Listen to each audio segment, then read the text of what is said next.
Today we're getting into the latest tech, EV, and Tesla news, including the new 400-mile range Tesla battery, big used Tesla price cuts, Nike's new running e-shoes, and more, so let's get into it, and a special thanks to Lasfit for sponsoring this video. First up today, the Tesla Model Y has reclaimed the top-selling vehicle slot in Europe for September of 2025, and this is the first time it's held that position in 9 months. In September, Model Y sales in Europe were 25,938 units, which was still a drop of 8.6% year over year. In the year to date, for the first 9 months of 2025, the Model Y's European sales were about 109,793 units, again, which is down about 29.2% compared to the same period in 2024.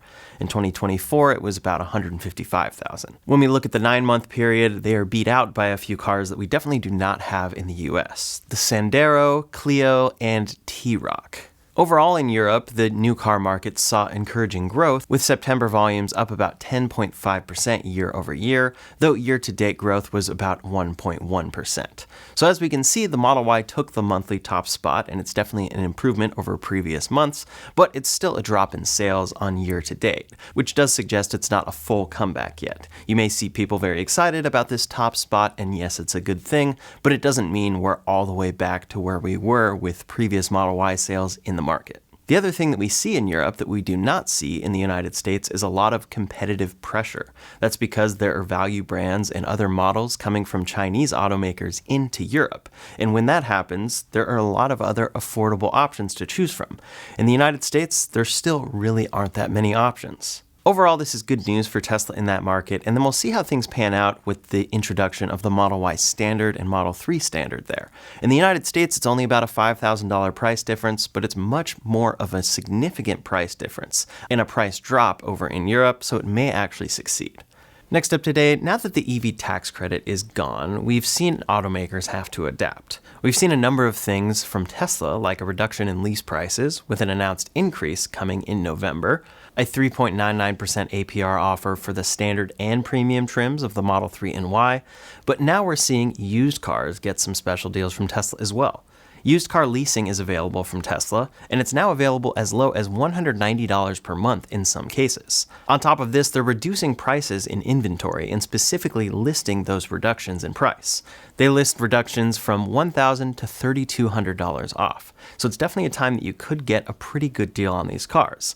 Previously, if you wanted to get the used EV tax credit of $4,000, that car had to be under $25,000, so in some cases this could end up being kind of a better deal than what was in place before. Regardless, if you are looking to buy a Tesla, it's worth looking into that used inventory, because there could be a very good deal that you could get, still with a ton of the functionality that they offer today. If FSD is a priority for you, I would say to look for the latest versions with hardware 4 if you can. Next up from Tesla, when it comes to the future of their cars, the next real car in a new shape will be the Cybercab. And one was spotted this week out testing with a full steering wheel, side mirrors, and a front license plate bracket. What's very interesting to see is that this is a full steering wheel, of course, being driven by someone in the front seat, and that system is likely steer-by-wire. Otherwise, it would be a ton of engineering that Tesla would have to install for this unnecessarily. And that's something that's actually kind of funny to see, because people want that system in other Tesla vehicles. And it's here, but it's something that they never plan to ship. Lars Moravy from Tesla said, "If you see the Cybercab RC fleet, which stands for Release Candidate Fleet, running around with steering wheels, that's because we had to figure out a way to test it. They're not for sale, it's just a test feature only." As always though, I'm sure that that's the plan for Tesla. The plan is that they never make this car with a steering wheel or pedals, and the plan is that they start production in volume within Q2 of 2026. But let's say that they go through all of this testing and they're ramped up and ready to go, but they just can't land the plane with FSD in a timely manner. Why not ship this car with a steering wheel and pedals? Maybe they could ship it in markets where FSD is further delayed as well, and then only offer it without a steering wheel in markets where FSD is actually achieved. It's something that will be interesting to see, because they're very clear this is never shipping with a steering wheel. But at the same time, if they did ship it with a steering wheel, we know it would do extremely well. People want this car. Or at the very least, they want a smaller form factor vehicle from Tesla that they can drive. Next up today, Tesla has issued a voluntary recall that covers about 63,000 Cybertrucks in North America. The issue here actually covers all Cybertrucks, which is that the front parking lights may exceed brightness limits set by the US and Canada. The cause here was a software control error in the vehicle's lighting system, and it's hardware compliant, but the software could command the lamps to exceed the legal output.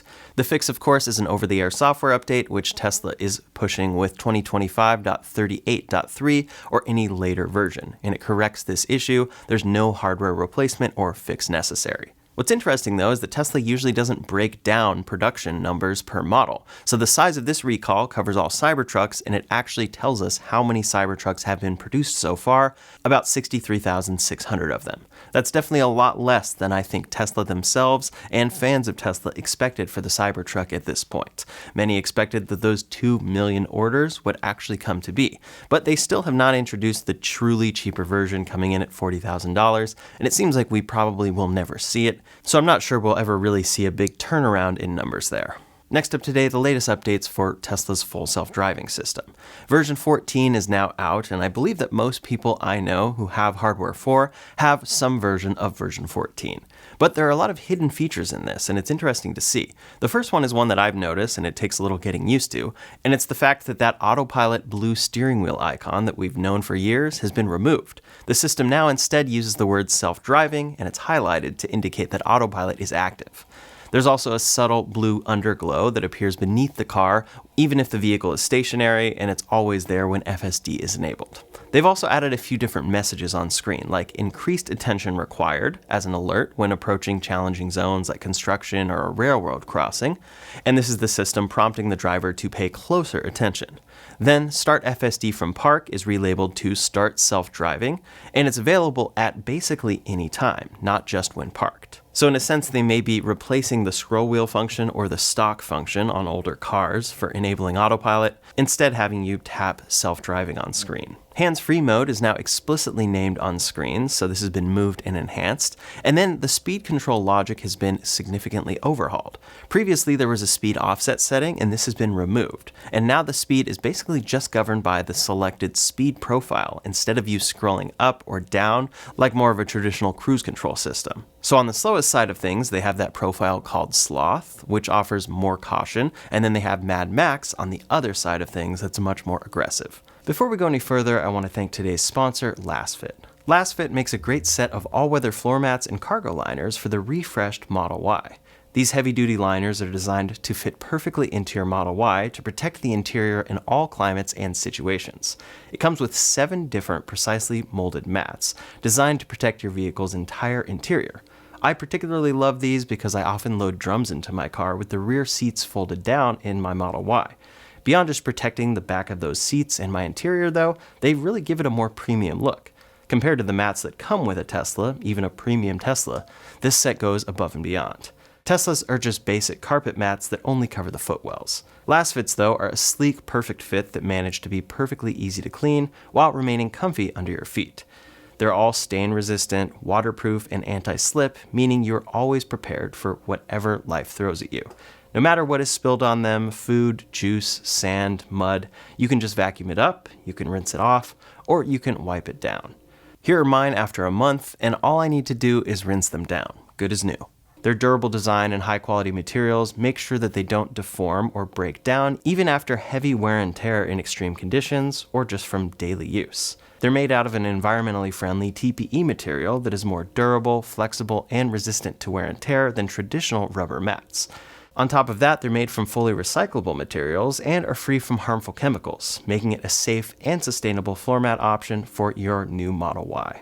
To check out the Lasfit floor mats for yourself, click the purchase link in the comments and description below and use discount code RS20 for 20% off. At your destination, the vehicle can now automatically park itself head first, and it won't just back up like it used to. But reportedly, it can recognize when the destination is a supercharger, and in that case, it will back into that stall. But one kind of big update here is the front bumper camera. These front bumper cameras have been added to all of Tesla's vehicles at this point. The Model 3 is now finally shipping with this front bumper camera. And really the question was, how long will it be until Tesla is utilizing this camera in their full self-driving system?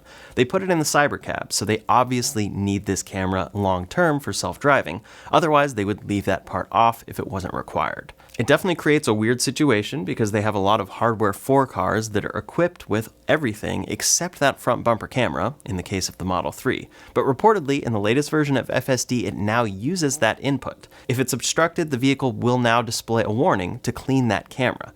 So it seems like this camera will probably be necessary into the future here, which I think many people expected. I'm just curious how they'll handle that with retrofits or anything on previous hardware 4 cars, and then of course, all the hardware 3 cars they need to cover as well. As I mentioned, tons of people with hardware 4 are now on version 14, and then the rollout of version 14.1.4 is underway. It's a slow rollout at first, but probably will expand quickly. In my experience driving with V14 so far, it's very good, but I definitely notice more cautious brake stabbing. Otherwise, it's quite solid. I've also tried MagBak a decent amount, and it definitely weaves around traffic, but in my experience, it does so safely. I'm in California though, so I always keep that in mind because it's a very popular Tesla state, so self-driving may be a lot better here compared to other areas. Now, when it comes to Tesla's ride-hailing network, that is going to be tied in with their Cybercab long-term, they tweeted saying, "Our Bay Area ride-hailing service now goes to SJC Airport." The Robotaxi app has added airport pickup support, and users can pick their airline and terminal and then confirm that pickup spot. There's a new icon for this within the UI, and here's a look at what the graphic will look like in the app. It's very clear choosing your particular airline. I think it will also be nice to pick your airline in the app and then have that information used. For me, every single time I ever take an Uber or a Lyft to the airport, I choose it in the app, specify which terminal and airline, and then they ask me that exact question as soon as I get in the car. The Robotaxi is continuing to expand, and this past week, a Robotaxi validation vehicle was spotted in Peoria, Arizona. This is about 13 minutes from downtown Phoenix, and this goes along with the timeline that is expected for Tesla to launch there in the coming weeks with their ride-hailing service. The question then will be, will the safety monitor be located in the passenger seat or in the driver's seat? Now, for a lot of people that use full self-driving at this point, they're on the subscription, and Tesla has introduced a new policy for their subscriptions. If a vehicle is in service for more than one business day, any active subscriptions or free trials are automatically extended. When you think about it, this is something that's probably long overdue and quite obvious, but it's great to see it come to be. These subscriptions include full self-driving, premium connectivity, and then wheel and tire protection and windshield protection plans. The policy doesn't extend to the extended service plan or ESP. It's handled automatically via Tesla's internal service software, so vehicle owners don't have to do anything like request it to be extended manually. Overall, this makes a lot of sense. Your vehicle is having an issue, and if it were to be in service for a week or two, that would eliminate that time from your trial, and now they're giving it back to you. Now, recently, Tesla's head of AI gave a long presentation on FSD and AI over at Tesla. In it, he talked about how they have a massive real-world data advantage because Tesla's fleet collects the equivalent of 500 years of driving data every single day. He called this a Niagara Falls of data because rare events are captured via smart triggers, and these include complex intersections and unpredictable road users. He talked about efficiency with all of this because it's a ton of data, but then they are making sure to only use essential data and only have that extracted to improve the model. They focus on hard edge cases, not easy highway models. One very interesting thing he details in this presentation is the way that they can query this with natural language. Engineers can ask why the car made a particular decision. Honestly, it'd be cool to see a little piece of this on the user side of things, but it's something we'd probably never get. But one very interesting thing is the way that Tesla can train this in the future via simulation. They have a new Learned World simulator, which simulates all 8 Tesla cameras fully synthetically. They use this for training and reinforcement learning, and it allows for adversarial testing, specific use cases that they can test for actively that maybe only pop up at certain times in the real world. They can also replay specific failures of the system to validate improvements. Essentially, they have real-time testers that can drive within this simulation, and that's a very interesting thing to see. What's next for them, of course, is to scale the Robotaxi service worldwide and then introduce the Cybercab. They want this to be the lowest cost per mile of any transport. Then the same neural networks that power this whole system will power their Optimus humanoid robot. This presentation is particularly interesting because it was given by Tesla's head of AI, but it's not specific to some sort of Tesla investor or Tesla AI day where they're really trying to show off their capabilities here. Here, it was a little more about the details of what they're actually doing day to day. Now, when it comes to that future Cybercab, Tesla has posted 30 new jobs related to this, specific to Giga Texas. So it seems like they are putting all of the pieces in place to get production going sometime in 2026. Most recently, Elon confirmed Q2 is their goal. Next up today, over at Panasonic, they're aiming to develop a new anode-free battery technology in about 2 years. They're targeting a completion by the end of 2027 here. And this anode-free design would mean that they can manufacture the battery without an anode, of course, which helps a ton with cost and functionality. The anode is still necessary, but in their case, a lithium metal anode forms after the first charge, so it frees space for more cathode material, more nickel, cobalt, and aluminum, and that will boost the energy density. If successful, this new battery could increase the capacity by about 25%, which is very good news for Tesla vehicles in particular because they use Panasonic batteries. Essentially, you could see a current Tesla Model Y get about 90 more miles of range with the same battery pack size thanks to this technology. Now, of course, we'd see how Tesla actually balances that. They could introduce a Model Y with 90 more miles of range, getting over 400 miles, which is something a lot of people would want to see. And maybe they would introduce that as more of a premium option.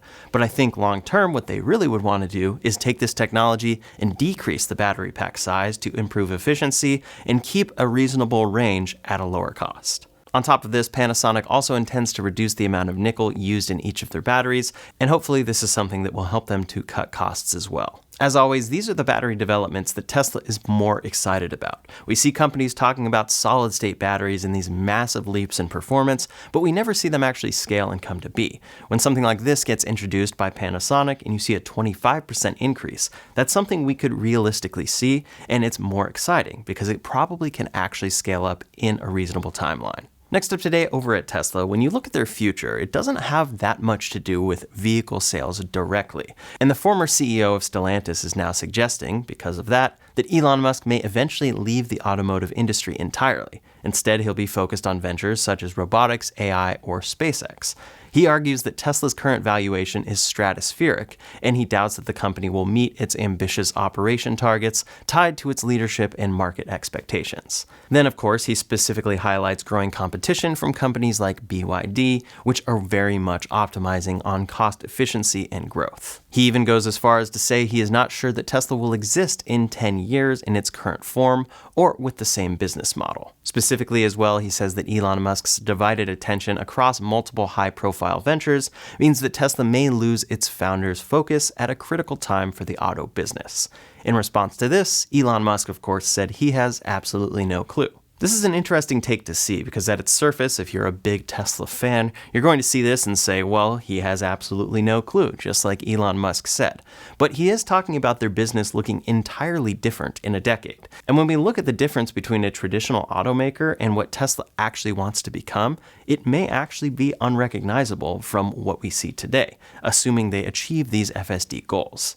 Sawyer Merritt kind of expanded on this idea this week, saying, legacy automakers like Ford and GM know how to mass manufacture cars, but not how to solve self-driving.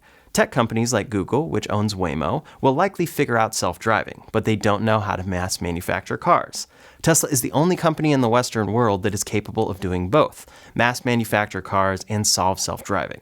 Because of their vertical integration, Tesla can design a fully optimized, scalable robotaxi and do it at a lower cost than anyone else. Waymo has to source cars from a third party. Their 6th generation hardware is on Zeekr vehicles. Ford and GM will likely have to license self-driving tech from another company. To this, Elon Musk said exactly. So in a sense, it seems like that ex-CEO of Stellantis is looking at Tesla and saying, well, in the future, we're going to have Tesla completely out of this market because they're entirely focused on AI. And instead, you'll have other companies existing just like they are today, making competitive electric vehicles. But Tesla's plan is really to flip that entire thing on its head, and we'll have to see how it goes. It's, again, one of those things where if they succeed, they will look like geniuses. But in the meantime, if they were to fail, or if we are still waiting on them to succeed, people see it as a failure. What I'm particularly curious to see is what the future looks like for competitors in the full self-driving space that also make EVs. Rivian has very ambitious plans and is planning for an AI event very soon here. We've seen a lot of new AI startups come to be and match functionality of other companies that have been around for some time, and it seems like having a lot of AI compute and training power is a big part of that. So can another company swoop in and do similar to Tesla? Most people don't think they can because they have this whole fleet collecting 500 years of data per day. But there always seems to be some new advancement in AI that kind of turns the whole thing on its head. Will something like that come to be in the near future? We'll have to see. Last up today, some updates from other tech companies and automakers. Over at Nike, they have announced Project Amplify, which they describe as the world's first powered footwear system. They say that this system acts like an e-bike, but for your feet. It uses a lightweight robotic system to boost running and walking speed, and this is for everyday athletes but not elite sprinters. The hardware form factor here resembles an ankle brace with a motor, drive belt, and rechargeable battery. And their target users here are runners that are doing a 10 to 12 minute mile pace, for instance, everyday athletes, not the fastest performers. They say that they have worked with over 400 athletes over several years on this project, and it's still in the testing phase and hasn't been widely released or anything yet. It's a product that they say will be brought to customers in the coming years. Maybe I'm just not as avid of a runner as other people, but I don't really see the use for this. If you're a 10 to 12 minute mile runner, do you really just want to run faster thanks to some technology strapped onto your foot? Leave a comment below to let me know your thoughts. I'm not sure I understand it, but maybe I just need some more context. Next up, over at Apple, they've just announced the new iPad Pro with the M5 chip, and of course, we're already hearing about what's expected for the M6 version next year. The iPad Pro with the M6 chip is expected to include that chip, along with vapor chamber cooling built into the chassis. The vapor chamber would help with heat dissipation in a fanless, slim tablet form factor, enabling for higher sustained performance. This is a similar move to what Apple has now introduced in the iPhone 17 Pro, that now has vapor chamber cooling. The exact timeline for this launch isn't confirmed, but we expect it to be at least another year, but some people say it could come sometime in 2027. For users that do a lot of intensive work on their iPad, like graphic design and video editing, this could meaningfully improve performance and thermal stability overall. That's all the latest tech, EV, and Tesla news for today, so in the meantime, if you want to see details about a new Tesla price drop, you can check out that video linked up here or in the description below. Thanks so much for watching, and I'll see you on the next one.